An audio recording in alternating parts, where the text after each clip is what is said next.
to be available. Hi, Amanda. Nice to having you here. Okay, perfect. So let's start with body dysmorphia. So, as you guys know, my company is called Confident Reflection, right? So I focus a lot on my clients with body dysmorphia. But what is body dysmorphia? It's when we focus so much time thinking in our physique and thinking on minor or imaginary the facts that our body has and spending ton of hours on that. It can be for females, it can be for males, it can be that we are slim and we look ourselves a little bit bigger, or we can be it can be that we are bigger and we look like we feel very skinny. This happens to me. I feel like I don't have enough gains. I feel like I need to grow more. But when this happens, what we have to focus on? We have to focus in tracking our progress and how we're feeling. How we can track our progress by our weight. If you have something that can measure your fat percentage, your muscle mass, that would be amazing. So it's like more focus on the numbers that are inside than the big number that is a weight, because as you guys know, muscle weights, fat weights, water weights. So we cannot focus so much on the big number that is a weight. Sometimes we can focus on the small things inside the weight as water retention, muscle mass, fat percentage, etc. And also in how we're feeling. Because sometimes, for example, me and Nori and some other people that came from prep, right? Prep, you deplete your body a lot and you're feeling kind of very bad position. And then you start eating more and you're feeling more energized. You feel like strong. You feel so much better without extra food. So you also have to focus on those things as well. So now let's talk about a little quick about the benefits of working out. Working out is going to help you with your confidence. Why? Because even though you have that body dysmorphia or you see that you need to lose weight, you're doing something about it. So whenever you're doing something about it, you're giving credit to yourself. It's like, okay, I feel like I need to lose weight, but I'm working on it. So that helps you with your confidence. It helps you to lose fat, it helps you to gain muscle mass by training and eating correctly. Also, it helps with your health.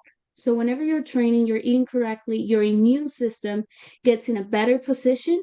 And for this reason, you're going to be healthier because your immune system is stronger. For you, it's going to be a little bit more difficult to get sick. Now, a strong body, but it's just not a strong body, it's also a strong mind. You have to think about when you go to the gym, you're fighting. You are, whenever you feel like you cannot do one more rep, you still have two more. And this is a strength of the mind as well. Now, achievements. You're lifting heavy, you're going to the gym. You have to be, you have to give credit to yourself because of the achievements that you have done. Even though if they're small, even though if they're like before I was doing 600 steps and nowadays I'm doing 2000 steps. That's an achievement. Even though for some people that can look small, it's better than it was before. So now let's go with the good thing. How to balance between your life and fitness. In this country, we know we work extremely hard to get to the position that we are today, and sometimes we make an excuse like I don't have time to go to the gym. But you have to set your priorities. What is your priority at the moment? It is yourself, your health, it is the family, it's work and finances, because we still have bills to pay, right? And when you set these priorities, whenever it comes out to those priorities, you have to think, okay, yes, I want to go to the party, but today I haven't gone to the gym and I really want to look very good for summer of 2025. So let me go to the gym and then go home and spend 1 hour, 2 hours in the party. So you're still going to the party, but you're setting your priority first. So make the gym convenient. When I'm saying this, is like I know sometimes we have like a super nice gym that we want to go so bad, but it's 45 minutes away from home, 45 minutes away from work. We're not gonna go. We're not gonna make it. It's going to be it's going to be a chore to go to the gym. My suggestion is like check your schedule. See if you want to go to the gym in the morning or if you want to go to the gym at night, right? And with this, you can decide what gym you can choose. If you're going to go in the morning before going to work, choose a gym that is close to your home. If you're going to go to the gym after work, choose a gym that is close to your job. And then depending of what time you go, have a bag of gym clothes with you. This is going to help you so much because you're going to have the clothes with you all time and you cannot make excuses. You cannot make the excuse I have to go home, shower, and then put my clothes on and then go to the gym. No, you have the clothes right there. After work, just go to the gym. So now let's talk about better nutrition and habits. So this is like a very difficult one because usually we want something fast, something on the go. Nori is really good of doing meal prep, and this is also an option. So if you're doing a meal prep, make sure that you're doing it in a day that you have more time and do a ton of meal. So what you can do is you cannot separate everything because you don't have enough containers or something like that and your Mhm. nutrition is mostly chicken, rice, and veggies, do a bunch of chicken, do a bunch of rice, do a bunch of veggies, and then put it on big containers. And the night before the day, just measure everything that you have in the small containers and take it on the go for the next day. Sometimes we don't have patience, we don't have culinary talent to make meals and make it delicious. This happened to me. All my meals are like chicken with just with pink salt, and the veggies are the frozen one in the steam bags. I just put it on the microwave and that's it. So if you have that problem, you also have meal prep companies. So meal prep companies are amazing because they usually have already the macros listed for every single meal, and you can keep yourself in track eating some good food and also fresh food. If you work when I used to work in the medical field, I used to don't have breaks. Que trabajan So por lo what I menos. used to do is I used No. to have a lot of snacks, healthy snacks with me. So in No. that way, whenever it was time to eat, I will have my healthy snack with me and eat it. Now let's talk something that majority of us we fail a little bit, and I'm going to explain why. Sleep and rest is extremely important for muscle growth and also for your mind. Try to stop burning yourself out because burning yourself out is going to elevate your cortisol levels. Cortisol is the stress hormone. So let me put it in this perspective.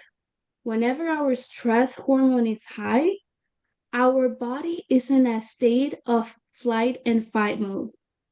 When your body is in that state, your body is not thinking about let me burn the fat and yada yada. No, your body is like, let me save the fat that I have because I'm going to need this energy because I have to run. I'm stressed, I'm in danger. So let me store this fat so I can use it later. By sleeping and rest, we're decreasing our cortisol levels. And also at night, our growth hormone, that is a hormone that is going to help you to repair the muscle, is elevated. So if we sleep correctly, we sleep our hours, we are allowing our body to produce more growth hormone and to repair the muscles. Time management. This is the most difficult one, I believe. So I put in here the rule of 888. So it means if we have a job, 8 hours of work, 8 hours of sleep, and 8 hours for yourself, for the loved ones, and to do whatever you love to do.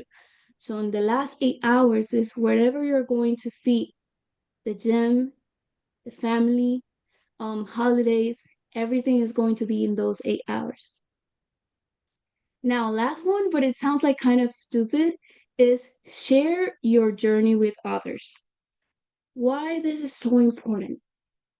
Because if you share your journey with others, you share it with your family members, you share it with friends, you're going to go out and they know that you're in a fat loss process and they can help you with that. They can be like, Maria, you know that you're in a fat loss process. I don't think that the double patty cheese bacon burger is aligned with your goals. And you're gonna be like, oh, that's true. Okay, perfect. Let me give chicken breast and salad, you know? Any questions about this one? Okay, let's continue. Okay, let's go with the good ones. So, workout techniques to grow muscle. Number one is going to be track your progress. Do not go to the gym and guess what weight are you using or what weight is could be fine for you. It's very important that you track your weights, you track the reps, you track the tempo. Nowadays, we have a lot of apps that you can use to put the weight that you used last time, or also if you don't have the app, you can put it on your notes. You can put it in any other this, right, to track your progress. So now let's talk a little bit about muscle mind connection. Muscle mind connection is extremely important to work out. I never want to see you guys in the gym talking to the phone and doing legs extension at the same time. Your mind is not going to be in the workout. Your mind is going to be on the phone call. Your mind is going to be like, yes, I told him that I didn't want to date with him. No, please focus on the muscle that you're working on. This is very important. There's very techniques that you can use, and we're going to go with them on the next slide. And there's a lot of techniques that we can use to muscle mind connection.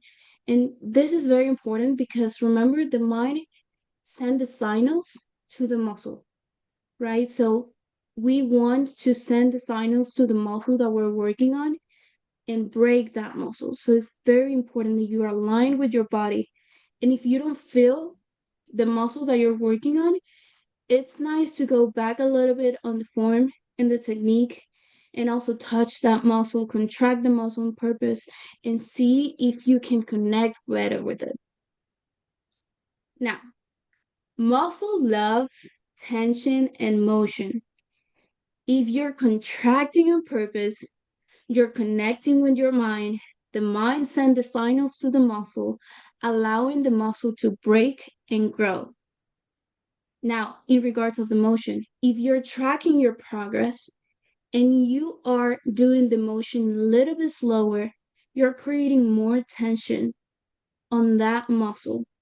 And also, range of motion is extremely important. Have you ever gone to the gym and you see like people doing bicep curls and they stop in the middle and they just go up from the middle when they feel like they're doing a full range of motion, but in reality, the full range of motion will be with the arm completely extended. So you stretch the bicep and then contract it. And this, I'm going to explain it right here. After this one, please let me know if you have any questions. Okay, tracking your progress. There's 3 different ways and more that we can track our progress. So let me put in here the notes so you can see what I'm talking. So let's say that we're doing bicep curls. And our range to do bicep curls is from 8 to 10. It's very important that we have a little range so we can get to that progressive overload that I'm going to explain in a little bit. So, so if we're doing 10 reps with 20 pounds, and then on the 10 rep, we're getting almost to failure, that's a perfect rep, right? And then the following week, we do 10 reps with 20 pounds, and we are feeling that we can probably do 2 more. Okay, so this is a time that we can do three different things, or increase the weights, or increase the reps, or increase the tempo. So if we're increasing the tempo, what we want to do is like go for a bicep curl, contract, and then bring it down very slowly, like kind of in a count of three. And this movement is called eccentric movement. So by eccentric movement, the gravity is going down, and what we're doing is not letting the weight drop. We're doing some tension in the muscle by slowing the process. So perfect. We did all that, and now we are back to 10 reps to failure, and we feel great. So let's increase the weight. So this is why it's so important to have a range in the reps. So we can go from 8 to 10 reps. So now we increase the weight to 25, but we cannot do 10 reps with 25 pounds. So we do 8 reps. The last rep is to failure on the rep number 8. We follow it everything, we follow in the tempo, we follow in the reps, and now we can do 2 more. Okay, perfect. So now with 25 pounds, we are doing 10 reps. This is the way that we should track our progress, by tempo, by weights, and by reps. So make sure that you're tracking every single thing so you can see that you're having a progressive overload. And to have a progressive overload, you have to keep the same program for at least minimum a month and a half. So in this way, you can see every single week how your exercise has improved by the progressive overload. Now let's talk about muscle-mind connection. Let me use this real quick. I want to put the pen. Muscle-mind connection. Muscle-mind connection is you connect with your muscle.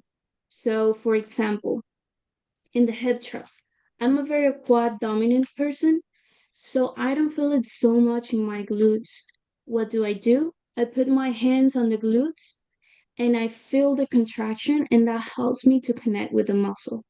So now I want everyone to practice this one. So the lat pull down. When we do it with 2 arms, sometimes we don't feel it so much engage on the lats. So what I like to do is I like to work unilateral so I can have one hand available to touch my lat. So what we're going to do, all of us, we're going to put one hand up. We're going to grab our lat. And what I want you to do is stretch as much as you can your lat, bringing the shoulder up, touch those lats, and then bring the shoulder down, and immediately you're going to feel how the lats are getting activated, right? So stretch the muscle as much as you can, bring the shoulder down, activate the lat, and then go down with the weight. So you feel the difference. Now you're able to feel your lats. So this is a little technique that you can use for muscle-mind connection. So let's do it again. Stretch that arm, feel that lat, bring the shoulder down, contract that lat, and then bring the weight down. The same you can do with leg extensions, for example. You're putting your hands in your quads, and whenever you're lifting the weights, you're going to contract that quad and feel it with your hands. Now let's talk about tension and range of motion. Range of motion is how long the movement is on the length. So I don't like to do partial reps unless it's like kind of a drop set and we cannot do more. We want to get more than failure. But in regular movements, we want full range of motion. So we're going to practice with the cable row. I want everyone to do the same as me. So what we want to do is when we're doing a row, we're bringing the rhomboids out. So in that way, you're stretching your back. So from here, bring the rhomboids out, and then from that position, you're going to bring the shoulders, retract them, and then contract the back on purpose to create that tension and then release the weight slower. Repeat. So bring the rhomboids out and then bring them in and contract that back. The same you have to do, for example, when you do a squats. What will be the full range of motion on squats when you're in the lower phase? So whenever you're completely down. When you're completely down, you're stretching the glute. So that's what we want. The muscle grows in two ways, by stretching and contracting.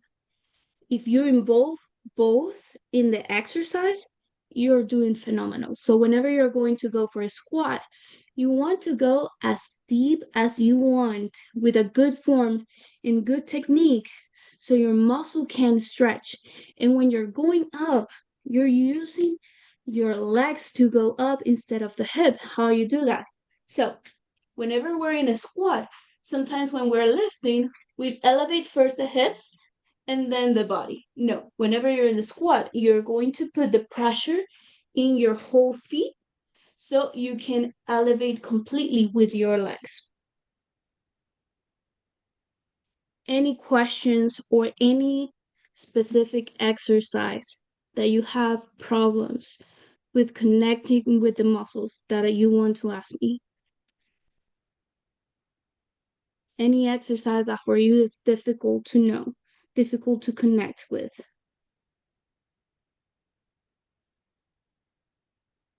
I do. Sometimes for the, let's say, dumbbell step ups, I know that it's very slow and controlled, and you're not supposed to bounce on your leg. Are you also supposed to extend your leg back further when you go down, or keep it closer to the box?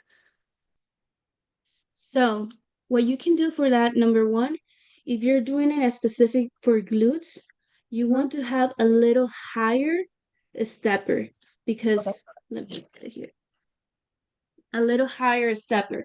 Because if you're right here, right, and if you have a lower stepper, your leg will be right here. So there's not a lot of a stretch in the glutes. So if you Okay. have a higher stepper, your glutes are going to be more stretched. My suggestion, if you're bouncing whenever you're going up, try to do it closer to a cable machine and Okay. hold yourself here without putting your weight on the arm. And what I want you to do is you're going to bring your weight out first. So you're using this leg and this glute, and you're going to imagine that you have a cast on your knee so you don't bend it. Okay. So what it is like you're going to bring your weight up, and then from this position, you're going to go slowly up. Now, when you're going to go slowly down, you're going to bring the leg a little bit further so you can have more stretch of the glutes. And from here, you're going to go very slowly.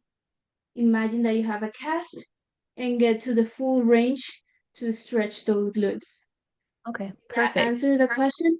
Yeah, no, it did. Perfect. Thank you so much. No worries. Okay, let's go to the next slide.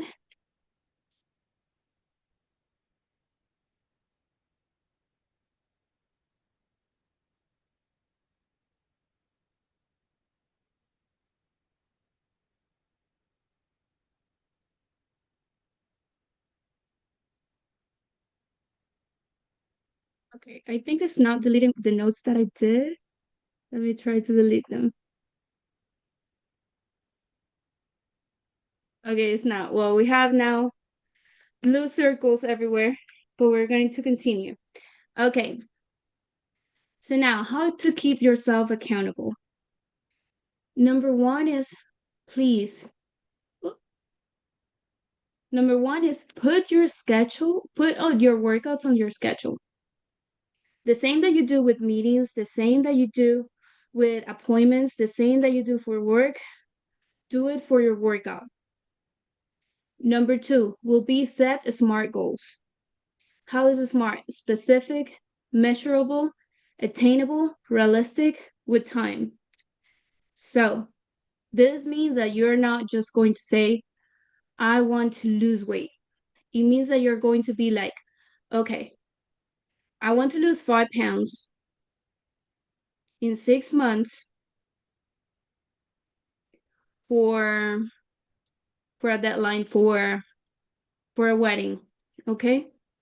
In my case will be I want to gain 10 pounds of muscle in 1 year for my next show.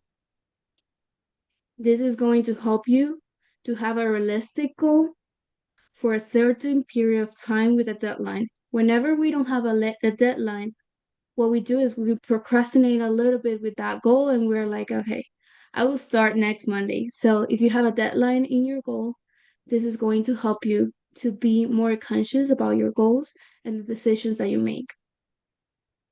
Give yourself credit. Like I said before, if you came from 600 steps to 1,000 steps, that's a credit that you have to give to yourself. Be your own cheerleader.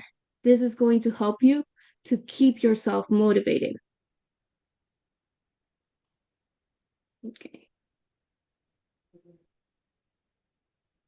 Now, how to keep in track during holidays. I am not going to tell you, do not go with your family, do not go with your friends. You have a goal? No. You have to enjoy life as well if you're doing this more for lifestyle than to competing. So plan whenever day you're going to have outside meals and enjoy the time with your family, enjoy the time with your friends, but remember the goals. Remember your why. The why keeps you grounded in your goals. Oh, I have a message. For sure, I struggle with winning a new goal, which is gaining muscle for a year. Where are micrograms you used to keep in track in between? Mm, so what you can say, so for females, we can gain from we can gain from 8 pounds, like I'm talking in the max. We can gain from 8 pounds to 14 pounds of muscle per year. So that's why I decided to go for 10, that is like right in the middle. And what you can do is like you just do body scans once a month and check how you're doing. And if you want like a more realistic goal, if it's 12 months, I want to gain 1 pound of muscle per month. Is that like the question that you ask? So in that way you can keep in track in between that goal. Okay. So how to keep in deficit during holidays. Keep yourself active. Do not make excuses. Keep going to the gym. Keep doing your cardio. Walk. If you have family members, make activities that involve physical activities. Let's go for a bike, something like that that can help you. Meal prep. Meal prep will allow you to keep on track with your meals. And now let's go for the next one. Plan. Every week, plan what days are you going to be eating out? What events are you going to go? So you can keep ahead and keep on track by doing the meals that you're going to eat before and having an idea of what you're going to eat the day of the holiday.